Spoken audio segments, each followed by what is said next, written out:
Mga master, okay lang bang? Huwag niyong skip ang mga ad sa aking mga video kung okay lang mga master. Salamat sa solid na suporta po. Yon, what's up mga masters? Nandito na naman tayo sa panibagong araw, panibagong kabanata na naman ang pagsasama-samahan natin ngayon guys.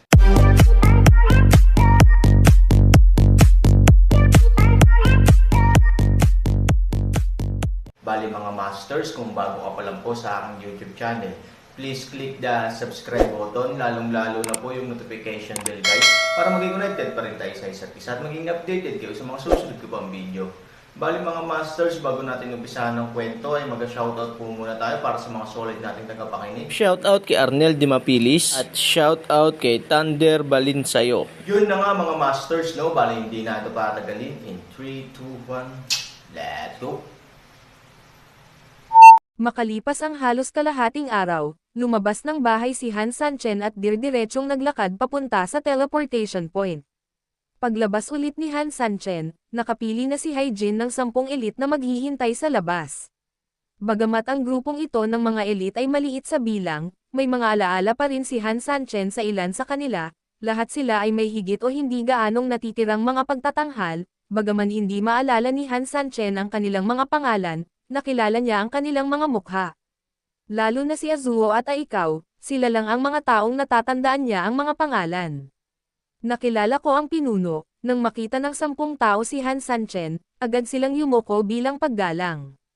Marahan na ngumiti si Han Sanchen, lahat kayo ay hindi kasama sa kagandahang loob, kayo ang 10 pinakamalakas na tao sa aking Polar Bear Corps, at hindi ako nangangahas na tanggapin ang inyong kagandahang loob. Pagkatapos ng pagsasalita, sinulyapan ni Han Sanchen ang lahat, meron akong medyo mahirap na gawain para sa inyo, ngunit masisiguro ko sa inyo na ito ay magiging lubhang kapana-panabik. Maaaring mawalan ka ng buhay anumang oras, ngunit sa parehong presyo, lahat kayo ay maaaring matuto ng iba't ibang mga kasanayan at sikreto na pagmamay-ari lamang ng 10 sa inyo. Siyempre, isinasaalang-alang ko rin na ang 10 sa inyo ay bubuo ng isang espesyal na koponan sa hinaharap, kaya makakakuha ka ng mga supply, at iba pa, ay natural na hindi maihahambing sa mga ordinaryong bagay. Pagkatapos pakinggan ito, naunawaan ng ilang tao na ito ay isang larong may mataas na peligro at may mataas na gantimpala. Gayunpaman, para sa kanila, wala talagang pagkakaiba, kung tutusin, matagal na ang digmaan, at ang mga natatakot sa kamatayan ay matagal nang namatay. Sa makatuwid, gaano man kahirap o delikado ang gawain, para sa kanila, ito lang talaga ang pagkakaiba sa pagitan ng maagang namamatay at huli na namamatay. Leader, bigyan mo lang ako ng benefits, ang mga natatakot sa kamatayan ay hindi mga kalokohan. Tama na, kumilos ka na. Ngumiti si Han Sanchen ng may kasiyahan, saka ikanaway ang kanyang kamay. Sa sumunod na segundo, ang lahat ay lumitaw sa aklat ng 8 pagkatiwangwang. Sinasamantala ang kaunting oras na lumabas si Haijin upang ayusin ang mga tao, si Han Sanchen ay talagang hindi idle sa kanyang bamboo house. Sa katunayan, pinag-aaralan niya ang iba't ibang mga lihim na iniwan sa kanya ng mga dakilang Diyos, at kailangan niyang hanapin ang pinakaangkop na pamamaraan para sa espesyal na operasyong ito. Bagamat may 10 tao lamang ang bilang, at bagaman ang pag-atake ay maaaring mula sa likuran ng kalaban, at ang seguridad ay mas mahina, ang kalaban ay ulap din ng mga Panginoon, kung walang magandang kung fu bilang pundasyon, maliban kung patuloy silang itinutulak ni Han Sanchen na nakatago sa bawang makalangit na aklat, kung hindi, napakadaling malantad ang mga ito kapag lumitaw na sila. Sa makatuwid, ang unang kinakailangan ng pamamaraan ay sapat na mabilis at sapat na kumikilos ng palihim. Ito ay isa sa kanila. Pagkatapos mong direktang pumatay sa pamamagitan ng tiyan ng kalaban, hindi ito nangangahulugan na ang lahat ay tapos na, maaabot mo ito, ngunit kailangan mong maging sapat na malakas, kung hindi, ano ang silbi ng pagmamadali sa tiyan ng kalaban. Sa makatuwid, ang pamamaraan ay nangangailangan ng isang tiyak na halaga ng kakayahan sa pag-atake. Ito ang pangalawa, sa pamamagitan lamang ng perpektong pagsasama-sama ng dalawang kondisyong ito maaari itong maging pagpipilian ni Han Sanchen. Buti na lang, maraming magagaling na master sa Death Swamp, at marami pang kakayahan ang natitira sa Han Sanchen. Nakakita siya ng kopya ng makalangit na sining ng lobo at ginamit ito upang pangalanan ang pangkat ng 10 tao bilang pangkat ng lobo.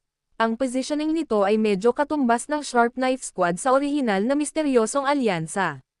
Gayunpaman, wala itong gaanong oras para sa mga miyembro ng pangkat na gumawa ng espesyal na pagsasanay gaya ng dati. Kung gusto nilang magtagumpay sila ng mabilis, maaari lamang silang gumastos ng pera at gumamit ng magagandang kasanayan at magagandang elixir upang labanan na parang baliw. Tandaan mo, wala kang masyadong oras. Maaari kitang bigyan ng 6 na oras ng pagsasanay sa pinakamaraming oras. Pagkatapos ng 6 na oras, maaaring kailanganin mong alagaan ang iyong kapalaran, kaya dapat kang magsanay ng masigasig at mabuti, natural na mas mababa ang panganib. Binigyan kita ng magandang kasanayan, kung kayo ay mamatay upang tamasahin ito ay ang iyong sariling kawalan, ang huling pangungusap. Ang isang aso ay naglalakbay ng 1,000 milya upang kumain ng tae, at ang isang lobo ay naglalakbay sa mundo upang kumain ng karne. Kung gusto mong maging isang aso o isang lobo, ikaw ang gumawa ng iyong sariling pagpili. Panipi. Pagkatapos niyang magsalita, tumingin si Han Sanchen kay Haijin, samahan mo ako sa bahay na kawayan. I have something important to tell you. Yes. Nang makitang umalis si Han Sanchen, lahat ay hindi naglakas loob na magpabiya at nagmamadaling nagsimulang mag-practice ayon sa teknik. At bumalik sina Han Sanchen at Haijin sa bamboo house. Leader, may balak ka bang lumaban? Pagkapasok nila sa kwarto, bago pa makapagsalita si Han Sanchen ay nagsalita muna si Haijin sa gilid. Tumanggo si Han Sanchen, oo, ang digmaan ay pumasok sa yugtong ito, sa katunayan, walang maraming butas na mapagsamantalahan, sa katunayan, pagkatapos na magdusa ng husto ang kalaban, sinisikap niya ngayon ang lahat ng paraan upang pigilan tayo sa pagsasamantala sa mga butas. Kaya, ang pagpunta sa ibang paraan at pagputol ng pagkain ay talagang isang mas naaangkop na diskarte. Ano sa palagay mo? Haijin nodded. Judging from the current situation, our most conventional tactic of depriving ourselves of food is really effective. I must also say that it is really amazing that you, leader, can think of this trick. Panipi. Bago lang si Huya after all, and the issue of trust is debatable. He can help us to make a contribution, and he can also help the opponent to make a contributions. Ngayon, kahit time na sumuko si Huya sa amin, hindi man lang niya makuha ang pangunahing posisyon, ngunit kailangan nating makipagdigma para dito. Kung mabaigaw tayo, hindi pa banggitin ang mga pagkalugi, hindi na natin magagamit ang diskarteng ito sa hinaharap. Buo ang tiwala bago kumilos pero, Haijin, kailangan mong maging malinaw, wala tayong oras. Sa katunayan, hindi lang ang kalaban ang nakakaalam nito, kundi si Han Sanchen mismo ang nakakaalam na ang buong porma sayon ay may hangganan kung ang kalaban ay patuloy na umaatake ng ganito, ang porma sayon ay sapilitang masisira sa huli. Ano ang dapat nating gawin kung gayon? Malinaw na hindi ito ang pag-uugali ng Han Sanchen. Ikaw ang tanging paraan upang mabuhay, sa halip na sayangin ito sa walang kabuluhan. Bakit hindi sumugal? Paano kung magtagumpay ka?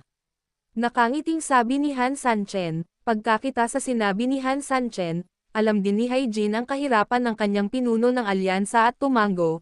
Okay, dahil nakapagdesisyon na ang pinuno ng alyansa, kung gayon wala akong dapat sabihin sa aking mga nasasakupan. I just need to give my full support. Actually this time maubusan na tayo ng pagkain, wala akong ibang inaalala, nag-aalala lang ako kay Tian Cheng. Kapag nagsimula na ang operasyon, tiyak na malalaman ito ng kabilang partido, at tiyak na magpapadala ang kabilang partido ng mga tropa para kabkuban at sugpuin kami sa mga oras na iyon. Gayunpaman, ang lupain ay sapat na napakalawak na hindi inakala ni Han Sanchen na ito ay isang malaking banta. Bukod pa rito, si Han Sanchen ay naniniwala rin na hanggat ang kanilang kabilang partido ay hindi mawawala sa isip nila, hindi talaga sila magpapadala ng napakaraming tropa para paligiran at sugpuin siya. Sa halip, sasalakayin nila ang Yetian City na parang baliw. Matapos sirain ang Yetian City, halos tapos na ang labanan, at ang natitira ay paglilinis na lang ng field. Saka, iyon lang ang mapagpipilian ng kalaban kapag wala silang food support. Sa makatuwid, halos imposibleng isipin kung gaano ito karahas. Pagkatapos ng napakahabang panahon ng tuloy-tuloy na pag-atake, at kapag ang kalaban ay umaatake pa rin ng mabangis, ito ay isang napakalaking alam kung ang porma sayon ay masusuportahan ito. ang pagtatanggol ng lungsod ng Yetian ay makakatagpo ng isang hindi pa nagagawang krisis. Kung nagnakaw tayo ng bahay ng iba at ninakaw ng iba ang bahay natin, hindi ito mabuti para sa atin. Siyempre, kung hindi tayo nagnakaw sa bahay ng ibang tao, at kung may nanakawan pa sa atin, mas lalo tayong mawawalan ng pera. Kaya, ang aksyon sa oras na ito ay dapat matiyak na walang ganap na problema sa magkabilang panig sa amin. Tumango si Hyjin, gusto mo bang magkasabay kaming suportahan ni Scar ang Yetian City? Tumango si Han Sanchen, oo, kaya 10 tao lang ang kailangan ko para umalis kasama ko. Gusto kong ipaubaya sa iyo ang karamihan ng pangunahing puwersa. Sabi ni Hyjin, huwag kang mag-alala, pinuno, wala akong lakas ng loob na magsabi ng kahit ano, ngunit hanggat nabubuhay pa si Hyjin, may mga nagbabantay pa rin sa Yetian City. Ngumiti si Han Sanchen, bagaman ang peklat ay isang lehitimong gwapong lalaki, ang kanyang ikat karakter ay hindi kasing ganda ng sa iyo, ngunit ang peklat ay lubhang matapang, kayong dalawa ay nagtutulungan ng may parehong lakas at lambot, ito ay isang perpektong tugma, gayunpaman, ang pag-asa sa mga ito lamang ay malayo sa kakayahang ipagtanggol ang depensa, City. May matatalinong ideya ba ang pinuno? Nag-isip sandali si Han Sanchen, may matalino akong plano. Ibig sabihin. Ano lang, nakakatawa lang, absurd. Pinuno, ano ang ibig mong sabihin dito? Mga nasasakupan, bakit hindi mo maintindihan? Mapait na ngumiti si Han Sanchen, ito ay isang napakalaking paraan, huwag mong hilingin na gawin mo ito, siguro sinabi ko lang, and you think this is too ridiculous. Kumunot ang noo ni Hyjin. Anong klaseng kakaibang plano ang tatawagan kahit ng walang hiya at adventurous na tao tulad ni Han Sanchen na katawa-tawa? Napalunok ng laway si Hyjin at inihanda ang sarili sa isip, Leader, ano sa tingin mo?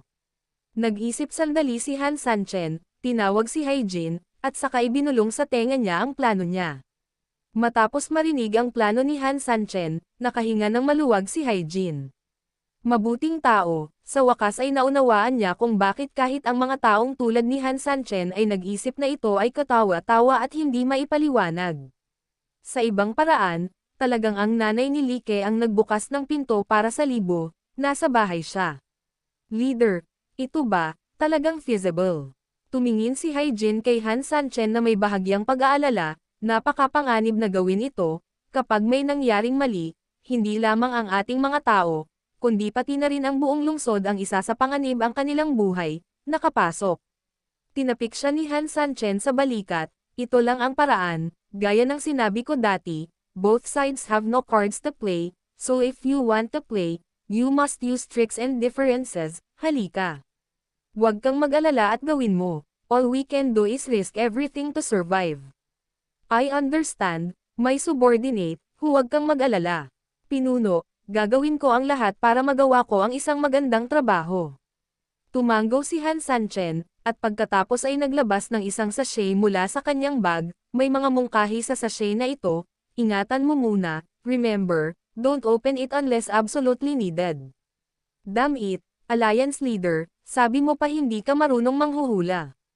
Ang ginagawa mo ay pandaraya lang ng mga charlatan na iyon. Ang tinaguriang propeta, ito ay totoo. Puno ng depresyon ang ulo ni Han Sanchen. Itinago niya ang bag na ito bilang isang paraan upang halos husgahan kung paano haharapin ang sitwasyon kung may nangyaring mali sa plano at lahat ay haharap sa pinakadelikadong sitwasyon. Bagaman ang pamamaraang ito ay hindi nangangahulugan na ito ay tiyak na gagana. Sa makatuwid ito ay sa panahon ng pinakamalamang na paraan ng pagbabawas ng digmaan.